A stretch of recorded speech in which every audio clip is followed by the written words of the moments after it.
Hello, welcome back to another edition of Higher Education Today. I'm your host, Stephen Roy Goodman. I'm here at LCC International University in Klaipeda, Lithuania, where we're going to be speaking about happiness and contentedness and global happiness and individual happiness. And I've got three guests with me today. Melisa Matukaityte, who's a student here at LCC, who's actually on the student council, Pastor Saulius Karosas, who is a pastor at the City Church here in Klaipeda, and Tricia Van Dyke, who's an associate professor of philosophy. We can start with you, Melisa. What does happiness mean to you? Well, that's a very broad question, but I think it's important to mention that I'm a psychology student, and psychology students always usually say it really depends. For me personally, mostly that is about balance, balancing my friendships, balancing academics, balancing time with myself, as well as being connected with the outside world. Also, I really think that it really is important to follow your values. So, for example, if my value is to have a good career, I will focus on that, and that will be more important than anything else. So mostly just about balancing your values as well as giving time for yourself, not to burn out. It's not the most important thing to have everything done on time, as long as you have enough time to actually enjoy it and be in the moment. So for you, the most important thing is that balance. Yes, which is sometimes very, very hard to actually achieve in this very fast-paced environment. When speaking of the fast-paced environment, Saulius, if we can speak to you, you're a pastor. No doubt people come to you with all sorts of issues. How do you deal with the fact that people may look at balance in all sorts of ways, even though they're in the same room? Oh, that's a difficult question, but these days I see people being rushed and distracted. When we talk about happiness, my understanding is that if a person is able to find who they are, accept who they are not, and being able to contribute to someone else's, not happiness, but being useful to other people and have a high quality relationships, I see a person being content. But that journey typically is very difficult because it seems that we are very much an individualistic society. When I ask people what your purpose in life is, often people just refer to their own journey, their own career, and very few see themselves as part of the community. They don't dream as a community. We are just on our own personal path. And it seems that is the piece of struggle, that if it's all self-centered about my own happiness, in whichever way I guess we'd define it, and not include the community, that's where I see people lose the sense of balance in their life. You know, something gets overly expanded time-wise in their life, and that sense of disbalance creates tensions, and I see people being very stressed.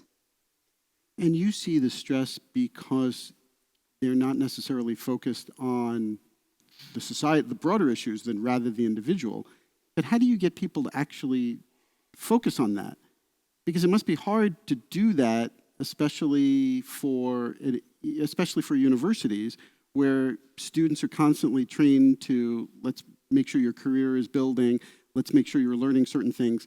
How do we integrate the community more broadly as we're kind of working through the educational system? Well, let me then say a few words how I understand in general the journey of growth. It seems to me that when we grow up, if our family is kind of normal, we end up having a home. But with puberty and teenage years, we kind of start our own individual journey to find a new home. And that's falling in love for the first time, thinking of the career, building some kind of relationships, but finding a home in terms of I need a place where I belong. I need a place where I understand my space, my role in it, in the community. And that sometimes takes a decade or so, or maybe a couple of decades. For some might take 3-4 decades. But if a person finds that place, who they are, and they can contribute once they have a family, perhaps a house, a mortgage. There's a sense, I've defined who I am. If that journey happens successfully, then the person is free to see where they can contribute, and that's how I see happy people. Now, my understanding of the role of the parents or educational system and university in that sense would be helping that young person not just to get the career or specifically maybe, develop some competencies, but also recognize their own path, who they are and perhaps who they are not. And that's where the challenge comes in. Again, the families often not having a mentor, not having someone who sees you from a side, because I think it's a bit too difficult for yourself to define who you are. Yet that's the main narrative today in the culture, I think. And many young people, they're just like, you can create yourself. And I think that's very hard. So when a university professor comes in and gives their look on the person and can confirm certain strengths or weaknesses or recognize some passions and direct them, I think that's a very important role. When speaking of a university professor, Tricia, if we could ask you, how do you do what Saulius is talking about? How do you teach philosophy and other subjects at university in a way that you encourage students to kind of be who they are, but also see their larger place in society? Yeah, that's a wonderful thing I think about a liberal arts university, is that we're explicitly focused on developing students as whole people. So, and philosophy in particular, I think, is very good at thinking holistically. So personally, for me as a professor, I'm really thinking about how to help students come to terms with who they really are and who they aren't, and who they can become, because we can return to Aristotle and say that happiness has to do with a life well lived. Well, during university is a great time to be figuring out how to become the person who can live life well. And that's going to involve not only yourself, but relationships and particularly meaning. I think similar to what Melisa was saying about values. It's really important, I think, for students to be able to, during this time with other people, figure out, their place in the world. Well, you referenced meaning a second ago. That's a tall order to ask a young person to think about what their meaning is going to be. Well, I think maybe it is, but that's why they're at university. So I think we can definitely invite them into those big conversations.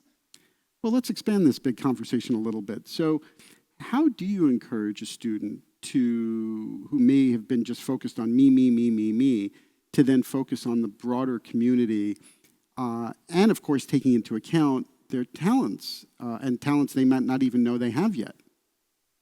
Well, simply pedagogically speaking, I could say one of the things we try to do here is teach to a bunch of different learning styles so that students can figure out how they learn well. And also, I think the critical thinking aspect is really important here, because even thinking about ethical theories that maybe promote the self as the center of the universe, well, we can consider that. What are the strengths? What are the weaknesses of that? How does that actually look in real life?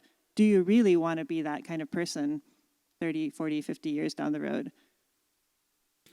And maybe if I can follow up on that with Saulius, how would you deal with that exact issue in terms of somebody who comes to see you and seeks some counseling to say, I'm unsure of where I'm going with my life. I want my life to have meaning, but maybe I'm a little lost. Maybe it's a private conversation somebody's having with you and says, I'm a little lost. How do you counsel them to kind of be a little more grounded and then find some direction? Well, in church, which is my field, while we respect the person, there's a certain level of brainwashing. That's a bad word. But I do believe on some universal and time-tested values. And for instance, like we're saying, can you define yourself, who you are? without the community around you, that can lead to certain disillusionment eventually. And so I would, directing a person, asking them questions where they're going, it will be including the community, including how they contribute.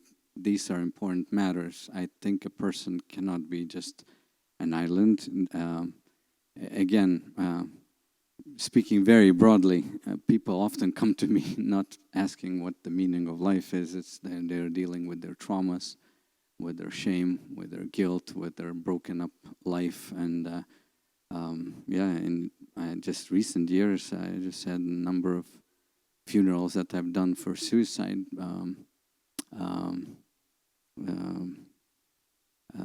Young people, in their even teenager this year, something that really shook me up.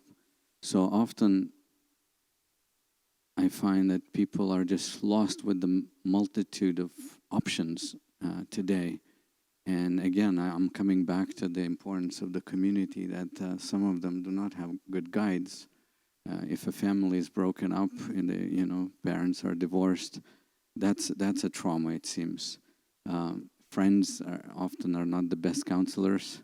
And so I see in that sense a lot of lostness, and guiding them, helping them to, again, recognize where they are, helping to deal with their trauma, first of all, retelling the story, what happened to them, and somehow empowering them to tell a different story of what happened. Because as people we are very resilient. We can, even when we deal with abuse and violence, we can sort of, I think, retell a story that it's not my fault, and find a new way. And so often my role is just to be a supporter, again, helping them to recognize, reflecting to where they are at, and most of all, I would say, loving them, showing care.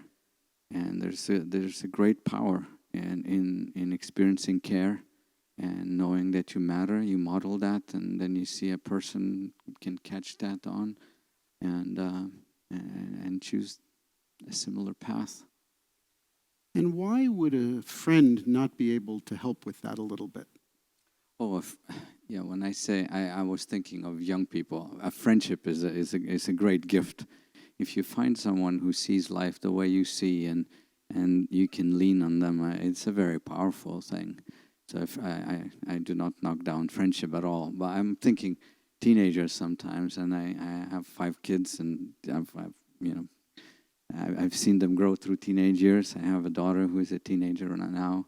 A friend that she lost to suicide was a classmate, a very close friend. And so sometimes you do not get the best help from maybe less mature, teenage friends. Well, Melisa, if we could talk about this issue with you, because you're a current student and you haven't been past your teenage years for that long. If you could reflect on your relationships that you had with some of your childhood friends, have they contributed to your happiness levels, to your contentedness levels? Have they not? They did, for sure. For me, friends are a very, very important part of my life. But again, it really depends whether I trust them or not. So that's another thing. If I'm surrounded by people who I don't really trust or who I don't really understand, that will make me feel very anxious and stressed usually. If I have people who I can truly trust and I know that I can lean on them, that's going to make me way happier. And even looking through my friendships, for example, in high school I was having a good time with my friends and I knew that I'm grateful for them, but I felt like they're not really my people. I still keep in touch with some of them, and for sure I have very strong bonds with some of them. But then when I came here to university, I found people who actually became my family, even though we're not blood related and we met a few years ago. But then I also met a lot of people with whom I realized that I will not be able to build strong connections, not necessarily because they're a bad person or something, because I don't really believe in that, but just because of different circumstances. Different sorts of drama would probably be a good word to use, but there are just some circumstances that just don't allow some friendships to grow. Yeah, and I just realized that it's very important to stick to the people that you truly trust, who will not judge you when you're doubting, who will not abandon you when you're weak, who will not be afraid to see your bad sides, but will actually help you recharge, help you find yourself again. Because at some points, all of us lose our battery. And you don't just throw away a battery, a phone, for example. You recharge it, and I think that's what friends are for.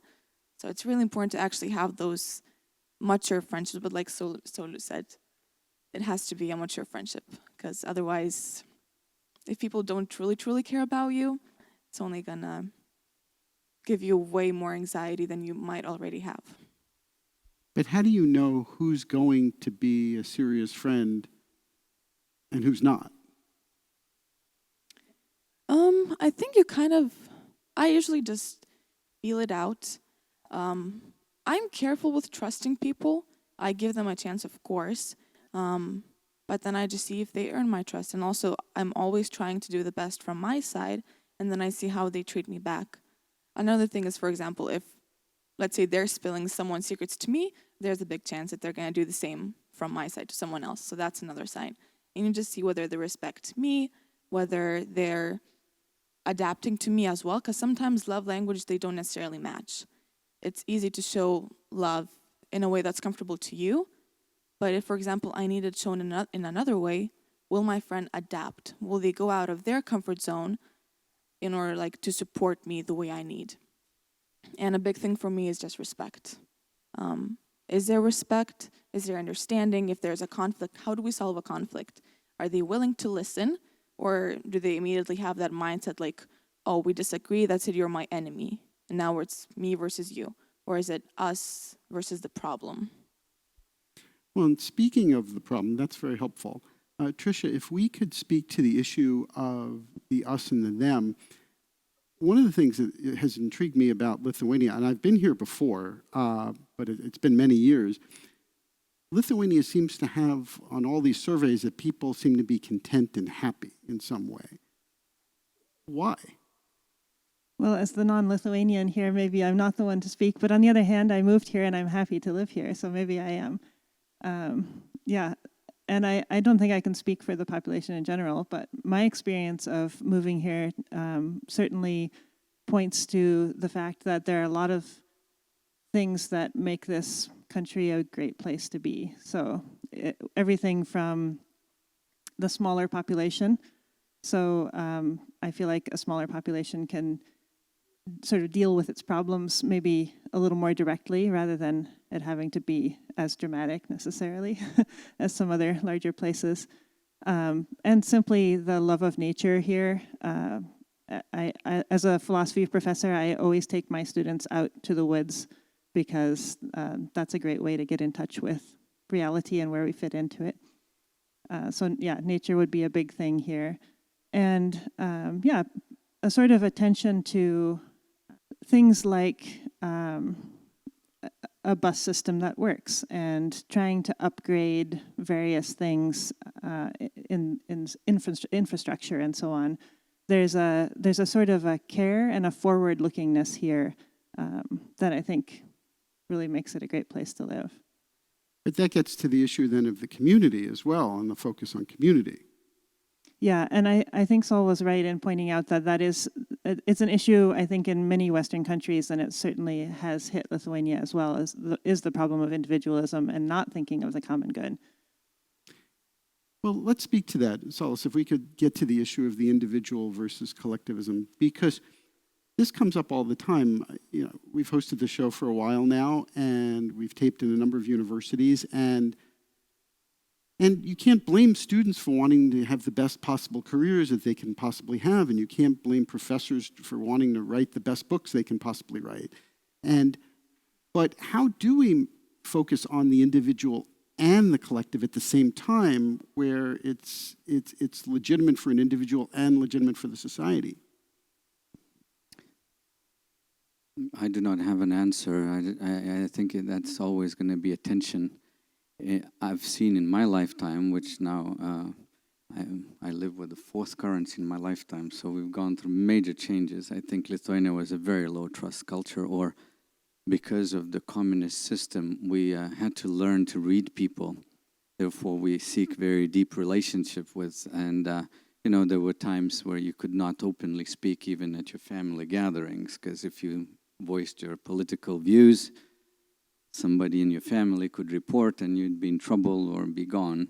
And so that created a lot of sensitivity. But again, maybe as a smaller nation, we always try to sort of perseverance has been the strength of, because we try to protect our nationality, our language, our borders in all kinds of ways. And so we needed each other. So we are drawn to be together. And that's been a strength. In recent years, with individualism coming from the West being imported through popular culture, we see the eradication of that, breakup of the families and all. And yet, I think people have this innate sense, I have to be deeply connected to someone. Like you're saying, you're testing friendships, right? So sometimes you lose friends because you realize they're maybe not trustworthy or they're going a different way. So I think we have still some remaining sensitivity for that. I need to be connected. I mean, for us, survival is a big thing. Lithuanians are not taking over countries. We're not going around the world. We're just looking how to survive. And that brings us closer together. And whenever people end up in a community, I see much more contented people if they're part of the community. And the difficulty is the same. I mean, with my kids, we have everything available for us to choose our own way. So I speak about it as something that is important. The science seems to show that unless we have quality relationships, we'll not be contented, we'll not be happy, we'll struggle with loss of meaning. And I have so many friends who became millionaires in recent years, and because we came from almost poverty, and they're so focused on material goods now in their 50s, 60s now, they realize, whoa, what is this all for? And so these are new struggles coming from the communist system, being in the free economy, and I don't think we have answers. We don't even have good research. I'm not even sure how much I'm speaking for the whole country, because these changes are so radical and so fast. I barely catch up. Lithuania this year, I think under 30 were the happiest people, and when I meet the under 30s, they're truly very happy, very giving. They've traveled the world and they were born in a free country. I see a lot of pessimists and cynics in my age group in the 50s and 60s. Well, Melisa, since you're in that generation that Saulius was just referring to, how do you deal with your parents as it relates to some of these issues? Do you ever talk to them about being content or happy relative to their generation? Yeah, well, my parents are very, very supporting. So I'm very, very grateful for that. But I do see some generational differences. I always say that my generation is way more emotionally aware, so we're able to talk about what we're feeling, and we also define happiness in a bit of a different way. I think, we would probably define happiness based on, so how are we feeling? With what we have, are we actually content, or is there a way to improve? Is there a way that I can change something to feel better? While in their generation, that's my assumption. I'm probably not the best one to speak on that, but it's more about what we have. So if they have what's important, that means they have to be happy. If they're unhappy, then that's something's wrong. I have to be happy because I have everything that I need. I have a house, I have a family, etc. So sometimes I feel like they don't necessarily allow themselves to feel those other emotions. So I see that difference, but it's just about trying to explain my side, how I feel, and also I think my parents also maybe learned something from my generation in that sense. So I do see that difference, a bit of a tension, but I'm very grateful to have supporting parents who are actually willing to understand my side and how I feel.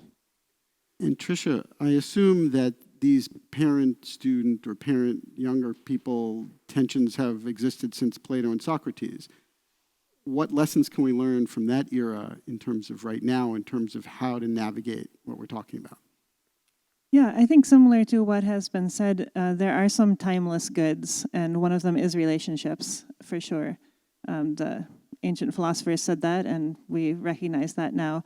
And that really, I think, is something that we should be more aware of nowadays. That when we look at history, we can really see what makes for happiness and what does not.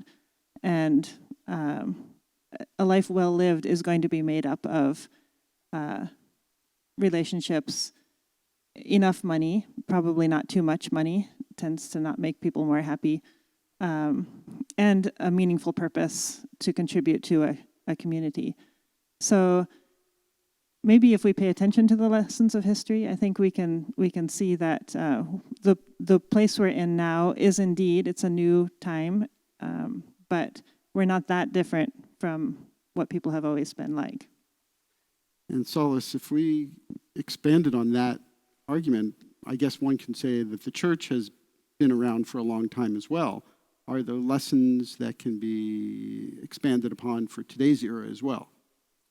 The churches have always tried to be places that are very welcoming. Instead of passing judgment, you try to create a place where compassion can be experienced, understanding, listening.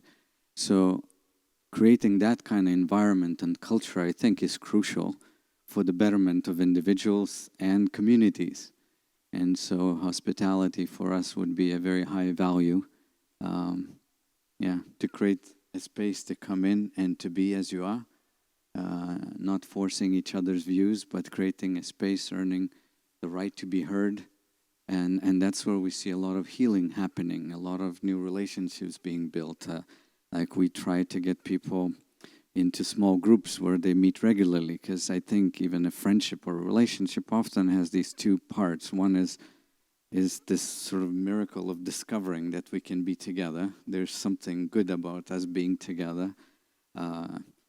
We are vibing. And then it requires a certain effort to continue building that relationship. So we try to make it practically a meeting every week. Like I have a group of few men that I did not know 2 years ago. We meet 7 a.m. and we share. And these men have different views from mine, so they're not part of our church. And they say, you probably will never convert us, but we can have a relationship. And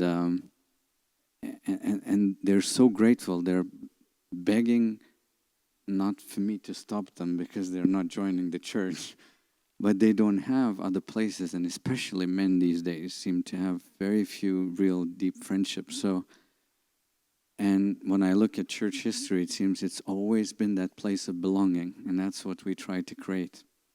Well, thank you all for sharing that, and thank you very much for coming on the show today. If you would like additional information about LCC, please go to lcc.lt.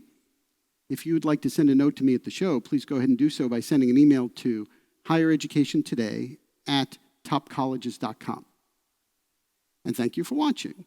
We will continue to bring you quality discussions about important matters in today's college and university world. I'm Stephen Roy Goodman, and you've been watching Higher Education Today.